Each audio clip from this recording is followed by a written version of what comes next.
2021 mwezi wa 6, ina maana tumeweza kufika nusu ya mwaka. Ndio, huu ni mwaka 2021. Lakini tukianza kuhesabu hivi sasa hivi tunaanza kuelekea kutako tunako kuelekea kule, na hususan kwenye zile sikukuu ambazo tumezizoea 77, unakumbuka 88. Ukishaona tu 88 mwana Miska Jembe, basi ujue tunakaribia kusikia zile nyimbo zile za mwisho wa mwaka zile. Mwezi wa 8 tukifika. Si ndivyo? Naam, kwa hiyo karibu katika Morning Jam leo hii Jumatatu, na nilikukumbuka sana weekend. Haise, asante. Manake umenishangaza, sikutegemea. Kwa nini? Sikutegemea kama unaweza kunikumbuka weekend. Sikutegemea. Yaani wako watu ambao wananiambia wamenikumbuka, lakini sikutegemea kama hata wewe unaweza kuwa ni miongoni mwao. Basi cop that. Nichukue hilo. Asante. Niko na gazeti la Nipashe na gazeti la Uhuru na gazeti la Mwana Sport. Nina Habari Leo pamoja na gazeti la Champion ambalo linaandika habari zile za michezo na burudani pekee. Tutakwenda kuangalia kitaifa, kimataifa na pia bila kusahau tena kugusa zile habari za michezo na burudani ambazo zenyewe zinakuwa nyuma kabisa kurasa za magazeti ambayo tuko nayo, lakini pia magazeti ya michezo kurasa ya kwanza na kurasa mwisho wenyewe yamesheheni habari hizo za michezo na burudani. Karibu. Nipashe kurasa kwanza leo, anautumiwa kubaka mtoto wa miaka 10 Zanzibar anusurika kifo. Lakini pia Samia ashtukia upigaji mabilioni, ni ujenzi wa jengo la benki kuu, aliweka kiporo sakata. Wasomi wanavyomlilia Profesa Mwesiga Baregu, ni wiki ya kujadili bajeti bungeni. Gazeti hili la Nipashe habari zake za kitaifa na muonekano wake pia asubuhi ya leo. Habari Leo lenyewe limeandika Rais Samia ataka udhibiti Tanzanite, familia simulia mama wanawe walivyouawa, Samia omboleza kifo cha Profesa Baregu, serikali yazuia traffic kufukuza bodaboda. Ni gazeti la Habari Leo limeandika kurasa wake wa kwanza habari zile za kitaifa. Bodaboda hao. Uhuru kurasa kwanza leo limeweza kuandika makamu rais Zanzibar ahidi msaada masuala ya sheria, lakini pia Samia atikisa Mwanza.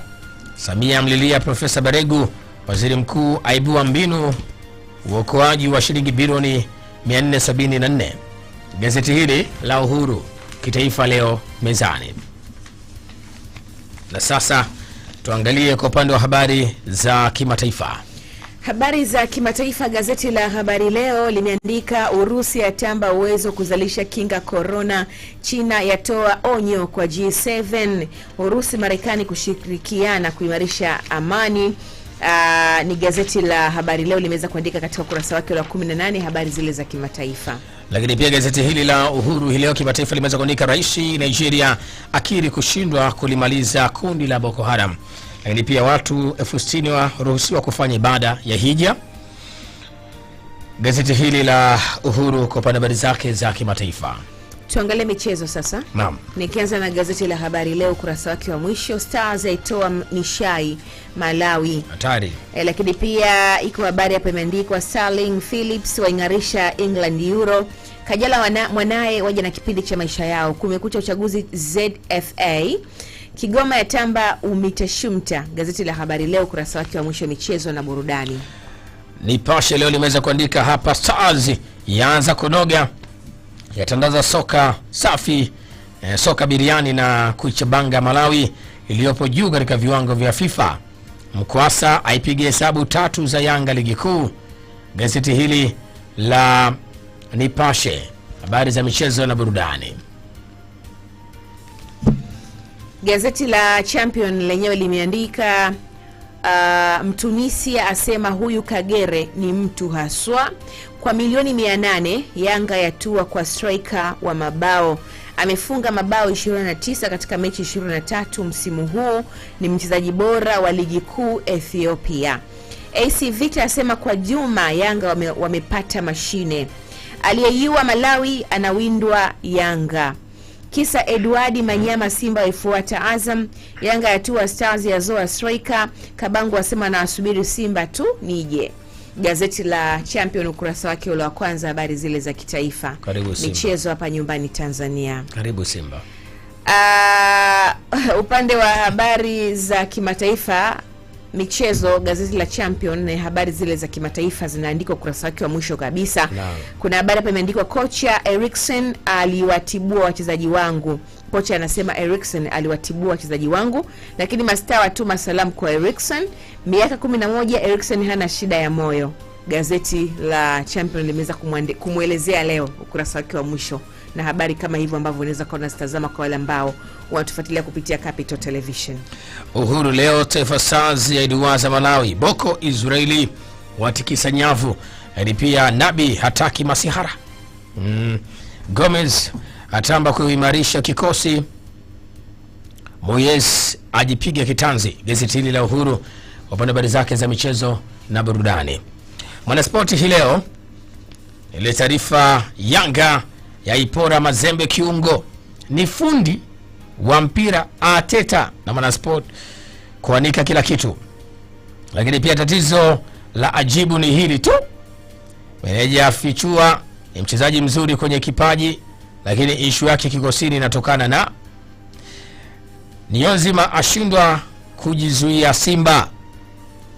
Gazeti hili la Mwanasport. Lakini pia Sancho bado kinawaka huko, Ramos huyo Man United, dili la Mbappe limeiva Madrid. Gazeti hili la Mwanasport, habari zake kurasa wake wa kwanza.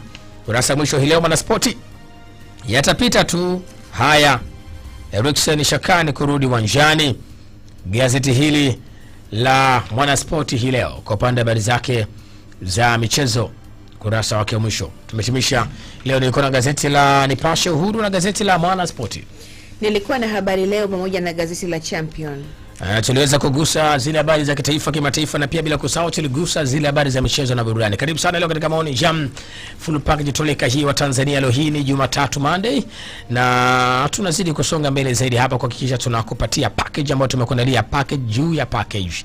Naam, naitwa Constantine Meko Mihambo, mwenzangu akiwa ni Bwana Hamis Kajembe. Karibu. Tukirejea hapa tutaenda kuruka juu kwa juu kama mkungu wa ndizi ama kama mwewe kwa ajili ya kubiringita katika dondoo zile za michezo viwanjani hapa nyumbani na hata huko majuu. Lakini pia katika dondoo zile muhimu moja baada ya nyingine. Ya kwanza kabisa ni ya Waziri Mkuu wa Jamhuri ya Muungano wa Tanzania Mheshimiwa Kassim Majaliwa, anasema serikali imedhamiria kuhakikisha inamaliza tatizo la mafuta ya kula hapa nchini kwa kuongeza tija ya uzalishaji wa mbegu za alizeti. Mwanamisi, nilikuwa natoka Dodoma hivi karibuni, wakuta wanauza yale mafuta yale ya alizeti barabarani kwenye vidumu vile vya lita 5. Kagusa bei 50, 60, 50. Imepanda hivyo? Naam. Mafuta alizeti kile kidumu cha 5. Natoka Dodoma nikana sogea labda nikute bei kidogo yuko chini ambao umeizoea. Nimeshaizoea. Lakini mpaka na karibia Gairo, unajua ukikaribia Gairo ni Morogoro ile. 50. Nini kimepelekea kupanda hivyo? Mafuta alizeti yamepanda sana, yani kwa asilimia kubwa. Manake mara ya mwisho mimi nakumbuka nilinunua kama sio shilingi 18. Naam. Panda sana bei. 15. Yote kwa sababu ya tatizo hili la uhaba wa mafuta mengine yale ya kawaida ya kula. Kwa hiyo sasa serikali imeamua kumaliza tatizo hili la mafuta hapa nchini. Tutakwenda kuangalia katika taarifa hiyo dondoo muhimu moja baada ya nyingine. Lakini pia bado sakata la wahamiaji haramu. Bado ni changamoto. Yaani na hili naamini kila baada ya siku 2-3 nasikia wamekamatwa. Sasa pia wamekamatwa watu 119. Wengi sana. Huko Kagera. Naam. Mikoa ambayo kidogo inapakana na nchi jirani ina changamoto hizo kwa asilimia kubwa. Naam. Lakini sio hivyo tu, pia wamekamatwa watu 4 ambao wanashirikiana sasa. Hawa ni wa Tanzania. Na wamekamatwa katika wanafanya kazi, wanaishi ama yani wanapita. Tayari wameshajichanganya wanafanya shughuli zao kama kawaida. Okay. Sawa. Ibia taarifa nyingine ni kuhusiana na mrejisi msaidizi wa vyama vya siasa wa mkoa wa Ruvuma Bibumi Masuba amevipa siku 14 vyama vya ushirika mkoani humo kuhakikisha madeni yao yanalipwa ili kuondoa utata wa madeni hewa. Mambo hayo tuenda kukujuza katika dondoo muhimu moja baada ya nyingine. Lakini pia katika mada mezani Maoni Jam leo tutakwenda kuangalia namna ambavyo nasi pia tumeanza uchambuzi wa bajeti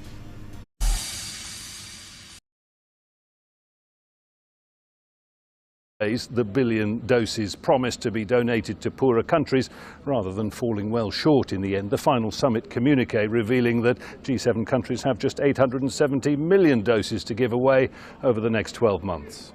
The summit's achievements not quite so fantastic viewed from the global south. There are 2.5 billion excess doses that they have mustered for themselves. And then if they cannot commit, if they've just only basically committed to 840 million, excess if they vaccinate 100% of their population. So the question is, does that sound urgent to you? Does that sound urgent to anybody else? The G7 did, however, signal the return of US global leadership. America's back in the business of leading the world alongside nations who share our most deeply held values. Joe Biden stopped off at Windsor Castle for tea with the Queen before meeting NATO allies in Brussels and Russian President Vladimir Putin in Geneva later this week. Jonah Hull, Al Jazeera, Cornwall. Well, NATO leaders are hoping to reset transatlantic relations at a summit with US President Joe Biden on Monday. Washington says a new strategic concept will be discussed at the meeting in Brussels. It includes action on China's growing military presence and cyber threats from Russia. Later this week, Biden will meet the Russian president in Geneva. Vladimir Putin says he expects the summit will help restore the relationship between Moscow and Washington, which he says is at its lowest point in years. It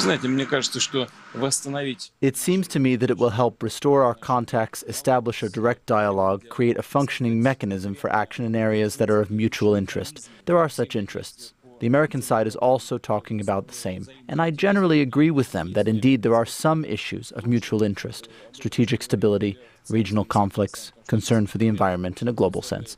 These are the issues in which we can really work effectively. Countries around the Gulf of Guinea are stepping up security to fight off a sharp rise in attacks by pirates. The maritime area stretches from Angola to Senegal, and it's now the most dangerous in the world, seeing nearly half of all pirate attacks this year. Ahmed Idris reports from Lagos in Nigeria, one of the worst affected countries. Nigeria tests out new equipment soon to be deployed at sea. It's an arsenal of ground, air and sea vessels and equipment designed to tackle pirates operating in the Gulf of Guinea. Attacks in the region have grown in number and sophistication over the past 5 years.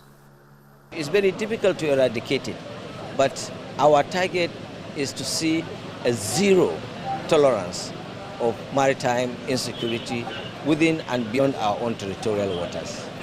We have a complete gamut of land